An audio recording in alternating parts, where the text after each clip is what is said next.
My name is Allison, and I'm 31 years old.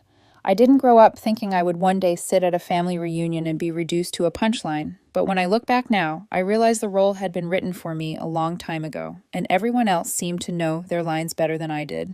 The thing about my family is that they never outright said I didn't belong. They didn't have to. They did it in jokes, in glances, in the way conversations stopped when I tried to speak about my own life. I was always there, always paying, always fixing, but somehow never included. Over the years, I became what they relied on without ever respecting. The silent wallet, the safety net they pretended didn't exist until they needed it again. By the time the reunion came around, I already knew how it would go. Same backyard, same folding tables, same potato salad recipe I brought every year because it was expected of me, not because anyone appreciated it. I showed up anyway, because I still believe that effort might eventually be rewarded, that consistency might turn into belonging. I was wrong. We were barely halfway through dinner when my sister laughed, loud and sharp, the kind of laugh meant to draw attention. She didn't even look at me at first. "I can't believe you still show up after all we've said," she said, finally turning in her chair like she was addressing an audience. No one gasped. No one defended me. A few people smiled awkwardly, waiting to see how I'd react. My mom raised her glass, not in a toast, just enough to make her words feel official. "She's useful," she said, her tone casual. "Not included." It landed harder than shouting ever could have. This wasn't anger. This was agreement. Around the table, heads nodded. Someone snorted into their drink. An uncle chimed in, calling me the golden ticket, the silent wallet. They laughed like this was a shared truth, like I wasn't sitting right there hearing every word. I didn't argue. I didn't defend myself. I just smiled, took a bite of the potato salad they always mocked, but never stopped eating, and said quietly, "Let me know how golden it feels in 5 minutes." No one paid attention. They never did when I wasn't paying for something. I pulled out my phone. What they didn't understand was that power doesn't always announce itself. Sometimes it just clicks a button. I froze the shared credit cards first. All of them. Gas, groceries, prescriptions. Then I opened the utility portals, water, electricity, internet, garbage, insurance, all set to auto-pay from my accounts, because it had always been easier that way. I revoked every single one. Then I moved to the subscriptions.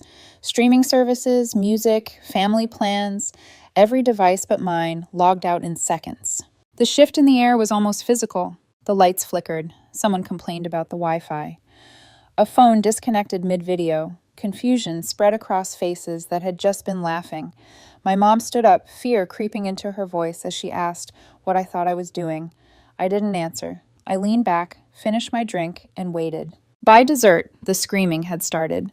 By the time the brownies came out and the paper plates started making their second round across the table, the mood had changed so completely it felt like the yard itself had shifted. A few minutes earlier, they had been laughing like they were invincible, like the rules of our family were permanent, and I was just a fixture, a chair that happened to pay bills. Now the laughter was gone, replaced with frantic tapping on phone screens, and people looking around as if the solution might be hiding behind the cooler of sodas. It started small. Someone complained the Wi-Fi was acting up. Then one of my cousins muttered that his video froze and wouldn't load again. My sister rolled her eyes and said the internet always sucked at reunions. But then my mom's phone chimed, and the expression on her face changed from annoyance to confusion. She refreshed whatever app she was staring at, once, twice, then looked up like she was expecting someone else to explain what she was seeing. A low thud came from the AC unit, followed by a metallic whine that sounded like something giving up. The kitchen lights blinked in that ominous way they do right before they go out for good. My uncle's jaw tightened as he lifted his phone, held it up like he could catch a signal by force. My sister snapped at my dad, asking if he paid the electric bill this month. My dad's face went flat and uncomprehending, the way it always did when he was confronted with anything he didn't want to deal with. They started accusing each other first. That was the predictable part. My aunt blamed my uncle for forgetting to transfer money. My cousin blamed the internet provider. My mom blamed my dad for not calling the utility company when the last reminder came in. Everyone spoke at once, voices overlapping. The old familiar chaos of people who never planned because they assumed someone else would fix it. Then, like a wave, their eyes turned toward me. It wasn't even dramatic. It was instinct, the same reflex they'd had for years, the same silent agreement that if anything broke, I was the one who would patch it. My sister was the first to speak, voice sharp, already blaming. "What did you do?" she demanded, like I was a child who'd spilled juice on the carpet. My mom didn't sound angry. She sounded scared, which was almost worse. "Allison," she said slowly, like she was trying not to trigger me, "this isn't funny." I didn't move. I didn't even look around. I just watched them cycle through the stages I'd seen 1,000 times. Denial to confusion, to panic, to rage. The fridge beeped loudly with a power fault, the kind of relentless beep designed to make you act. My mom's pharmacy app popped up a notice about a failed prescription renewal. My sister's banking app wouldn't load, and she swore under her breath, like the universe had personally insulted her. My dad's truck key fob didn't unlock the doors on the first click, and I watched him press it again and again, like repetition might fix consequences. "This isn't what family does," my uncle snapped, voice rising. "This is petty, vindictive."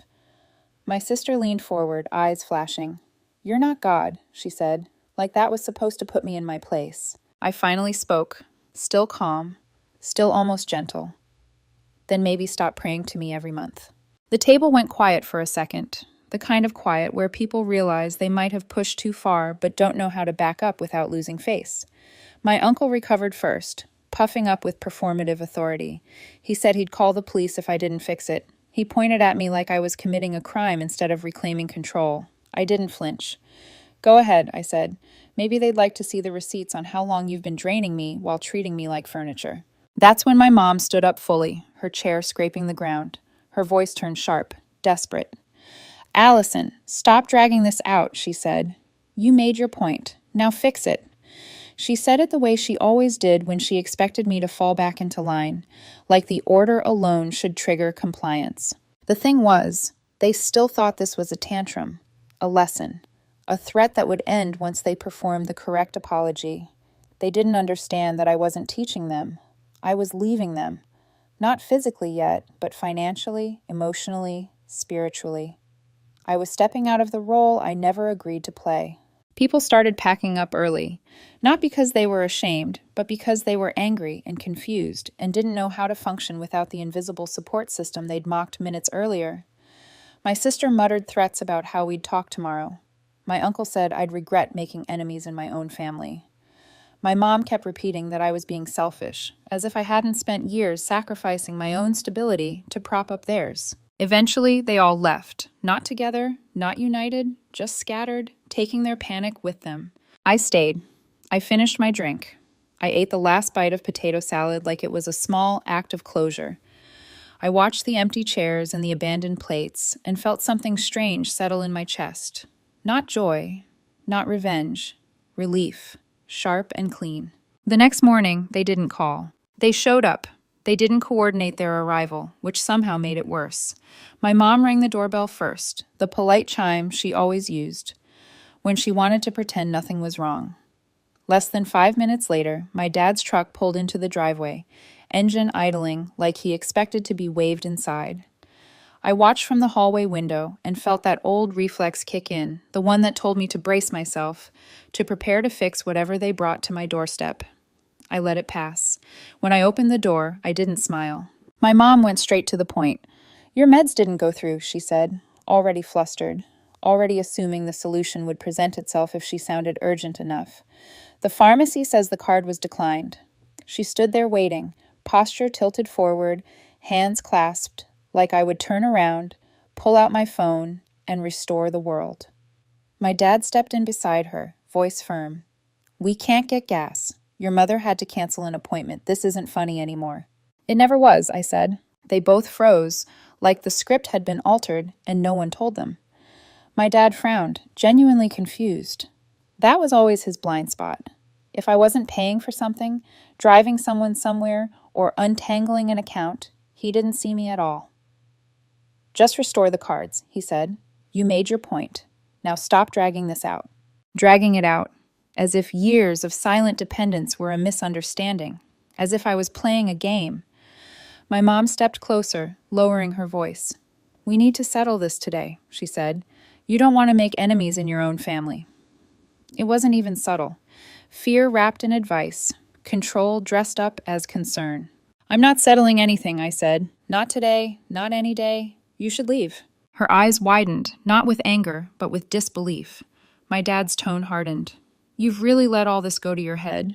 You're being arrogant. You don't treat your parents like this. I usually let my parents treat me however they want, I said. That's what's changing. They didn't like that, but they also didn't know how to argue with it. They left quieter than they arrived, confusion replacing confidence, like they'd just realized the ground they stood on wasn't solid anymore. I knew it wouldn't be the end. They never stopped at the first no. That night, my sister made it public. A post about how heartbreaking it is when family becomes transactional, about how money turns people into monsters. Nothing direct, just enough to invite comments from relatives who loved vague morality. I didn't respond. I didn't even open the comments. The next morning, a fraud alert popped up from my bank. A $4,000 microloan had been taken out under a family account that used to be linked to mine. Technically not my responsibility anymore. Legally, not my problem. Emotionally, they thought it would break me, that I'd see the debt and rush in like always, horrified by the idea of late payments and collections. I didn't. I went out alone, got a burger, tipped well, took a walk without my phone, and let the silence settle. 2 days passed. No calls. Then my mom texted, no greeting, just, "Can we talk like adults and stop playing games?" I didn't reply, because for the first time in my life, I wasn't playing. Phase 2 arrived on schedule. Pity and guilt. An aunt texted that it was sad when families fall apart over things that don't really matter. No mention of what those things were. A cousin posted a quote about people forgetting everything you did the moment you stopped doing it. My sister posted a screenshot of a failed payment request and wrote about betrayal. They were trying to shame me back into place, to make me crack under the weight of public discomfort. Then my job got dragged into it. HR called me in, gentle but serious, asking if everything was okay at home. Someone had emailed anonymously, accusing me of misusing work resources and manipulating family finances. The claims were vague, clumsy, clearly written by someone who didn't understand how companies work. HR checked everything and found nothing. They reassured me, but the message landed anyway. They were willing to risk my livelihood to get control back. That night, I drove past my sister's place and sat across the street longer than I'm proud of, not to confront her, just to confirm what I already knew. The next morning, my dad called and left a voicemail about my mom not eating, about the family falling apart, about how she might need to go to the hospital. I didn't call back. I'd heard that script before. But later that evening, a pharmacy reminder pinged on my phone, one I'd forgotten to turn off. My mom hadn't picked up her meds in 6 days. I drove over. The porch light was on. No one answered the door. I let myself in with the spare key and found them upstairs watching a game show. A pizza box open between them, bottles of soda on the nightstand. My mom looked surprised to see me. My dad didn't look at me at all. I stood there, took it in, and left without a word.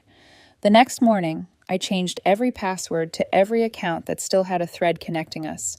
I revoked access to everything. I changed my phone number. 3 days later, a sheriff's deputy knocked on my door with a formal notice.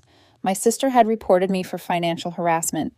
It was nonsense legally, but it meant paperwork, time, and the stress of being dragged into something I hadn't started. I cooperated, sent records, timelines, receipts. It turned out she'd been using one of the cards I shut off to buy clothes and food delivery under my name for months. She withdrew the complaint. No apology, just silence. Then my parents showed up again, unannounced, holding a manila envelope like evidence. Inside were printed statements, lists of expenses, receipts stacked into a total. "We're not asking for money," my mom said quickly, "just understanding." Every word circled back to the same place, that I had something they didn't, that I owed them for having it. "I'm not your emergency exit anymore," I said. They left without yelling. A few days later, I saw a new alert tied to my name. Another loan. Same amount. Same tactic. They thought I'd break. I didn't. Weeks passed. The calls stopped. Then one morning, they returned with a receipt showing the loan paid in full. Cash. They'd sold the dining room furniture to do it. The table they'd guarded for decades. I'm not your safety net, I said. If you want any future at all, stay out of my life. They nodded and left. 4 months passed without a word. Then a letter arrived, a list of everything I'd ever covered, written out in bullet points, ending with a single line acknowledging the cost. No apology, just recognition. I didn't respond. The silence that followed was different, real. And for the first time, it didn't feel like something was about to snap. It felt like the end of a role I never agreed to play. The silence after that felt manufactured, like the kind that isn't peace so much as people regrouping. I knew my family too well to believe they were done. They'd lost the private leverage, so they moved to the public kind. Control doesn't disappear when it's challenged. It just changes shape. It started online. Nothing direct, nothing actionable, just enough to seed a story they hoped would grow legs on its own. My sister shared another post about betrayal and being used, careful not to name me, careful to let everyone else connect the dots. Aunts chimed in with prayer hands and sad face emojis. A cousin messaged asking if everything was okay, then followed it with a lecture about forgiveness before I could answer. It was all framed as concern, which is how pressure sneaks past boundaries. If they could make me look cold and unreasonable, they could justify everything they'd done to me for years. I didn't respond. I learned a long time ago that arguing with insinuations only feeds them. Instead, I documented. Screenshots, dates, messages. I kept a clean timeline, not because I planned to retaliate, but because people who try to control narratives often escalate when they realize guilt alone won't work. They escalated. A second anonymous message went to my workplace, this one subtler than the first. It questioned my professional judgment, implied I might be emotionally unstable, suggested my family issues were bleeding into my work. HR called me in again, this time with legal present, and I felt that familiar tightening in my chest. But facts are louder than insinuations. My performance reviews were solid. My accounts were clean. The allegations fell apart the moment they were examined. HR apologized for the disruption. I thanked them and went back to my desk, calm on the outside, simmering on the inside. That night, my sister tried a different angle. She texted me directly for the first time in weeks. No greeting, just a photo of a past due notice and a line that read, "This is what you've done." I stared at it, recognizing the tactic instantly, not asking for help, assigning blame. I typed nothing back. I muted the thread. The next morning, a distant relative called to tell me my parents were telling people I'd changed, that I'd become obsessed with money, that success had turned me cruel. I thanked her for the update and ended the call. It was almost impressive how consistent the story was. If I wasn't saving them anymore, I must be the villain. If I wasn't bleeding, I must be heartless. The pressure reached its peak when a process server showed up with a notice that wasn't a lawsuit but wanted to look like one. A complaint filed by my sister alleging financial coercion and emotional distress. It was thin, sloppy, designed to scare me into engaging. I called the county office, walked them through the documentation, and within days the complaint was withdrawn. No apology, just a quiet retreat. That told me something important. They weren't trying to win.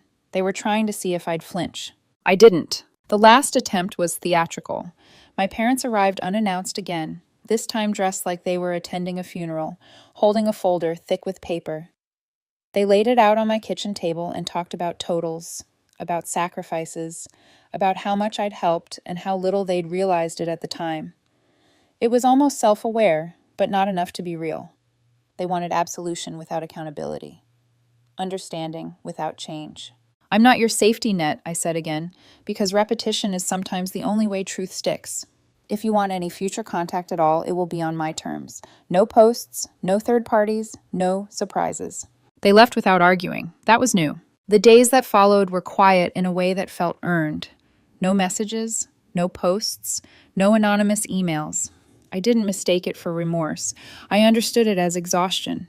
Control had failed, and failing is expensive. I kept living my life. I went to work. I saw friends. I slept through the night.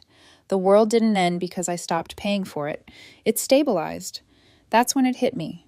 Public shame had been their last lever. Without it, there was nothing left to pull. I thought the public pressure was the worst of it, but I underestimated how far they were willing to go when embarrassment didn't work. Control for them had always been tied to money, and when shame failed, they went back to the only language they truly understood. A notification from my bank was what tipped me off. It wasn't dramatic, just a standard alert, the kind you get so often you almost swipe it away without reading.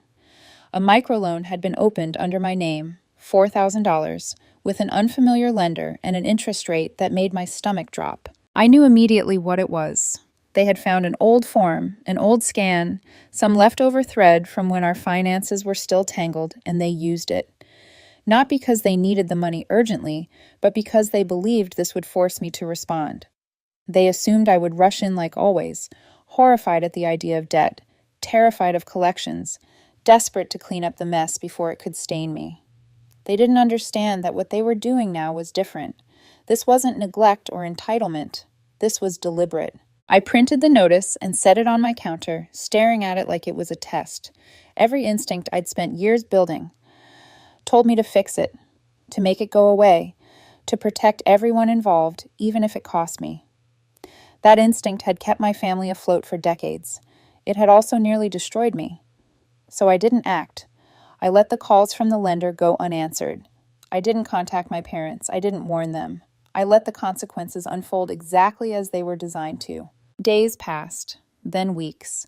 The silence stretched until it became uncomfortable, even for them. When they finally showed up again, they looked different, not angry, not indignant, tired. My mom held an envelope out to me with shaking hands. Inside was a receipt showing the loan paid in full, cash. I asked where it came from, and my dad admitted they'd sold the dining room table, the one piece of furniture they'd always treated like a family heirloom. The table where holidays had been staged, where appearances mattered more than feelings. That was when it finally clicked for them. Not because I yelled or demanded, but because for the first time, they had to sacrifice something real instead of asking me to do it for them. "I'm not your emergency exit anymore," I said quietly. "You don't get to hurt me to save yourselves." They didn't argue. They nodded, like people who finally realized the door they were knocking on was locked from the inside. After that, they disappeared. No texts, no posts, no surprise visits. A letter came weeks later, listing everything I'd ever paid for, every bill, every rescue, ending with a single line acknowledging the cost. It wasn't an apology, it was acceptance. I didn't respond. Stop! Part 6. I was never your safety net. The quiet that followed wasn't empty. It was full in a way I hadn't known silence could be. My phone stopped buzzing with guilt and obligation. My weekends belonged to me. I slept better.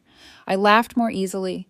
The world didn't collapse because I stopped holding it up. It adjusted. That realization felt like the final release of a weight I'd been carrying since childhood. I heard things through the family grapevine, of course, that I'd changed, that I'd become cold, that money had ruined me. None of it bothered me the way it once would have. They were right about one thing. I had changed. I stopped confusing sacrifice with love. I stopped believing that being useful was the same as being valued. I stopped letting other people define my worth by what I could provide for them. One afternoon, months later, I ran into an aunt at the grocery store. She looked at me carefully and said, "You seem lighter."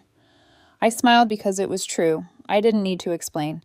People who wanted to understand already did. People who didn't never would. The last time my sister reached out, it was brief. 2 words.